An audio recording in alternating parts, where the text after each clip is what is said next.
Today we will create the background for our Ted Harrison inspired polar bears.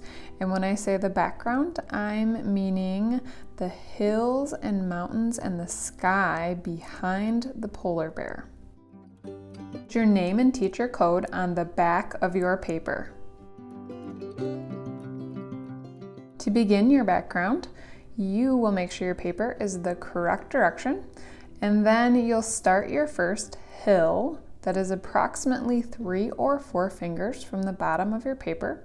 Draw a little hill that goes up and slowly swoops down. Should still be pretty wide, and then kind of in the middle of that hill, you will start and make another hill.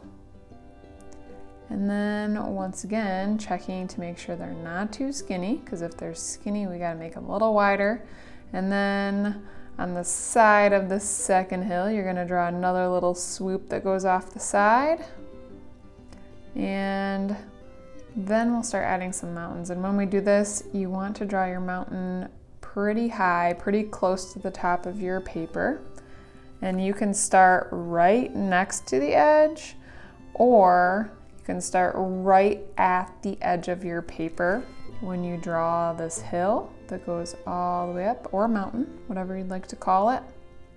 Pretty close to the top of your paper. We're not gonna have a lot of sky space left. And then you'll add another hill approximately halfway up on the side of that one. And another one in between those.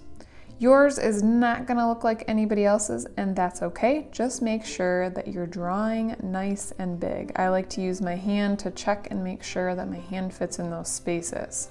After you love all your pencil lines, you can carefully trace with a Sharpie permanent marker very carefully. Trace all of your lines. When your drawing is complete, you're ready to add watercolor paint. Don't forget to add water to your paints to make sure that they keep working. If they get too dried out, they need more water, and give it a good stir before you start putting it on your paper. When you start painting on your paper, you're going to be very gentle, using just the top of your brush, and you are lifting your brush up every time you make a new brush stroke with your paintbrush. So we're not going back and forth and scribbling, we're picking up our brush.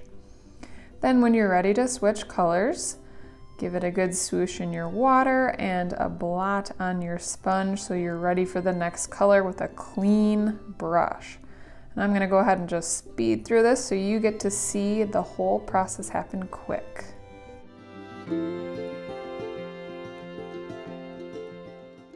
You could use a different technique for just your sky by adding small brush strokes of yellow and small brush strokes of red. If you choose, you can just paint it in solid like you did the rest of your background shapes.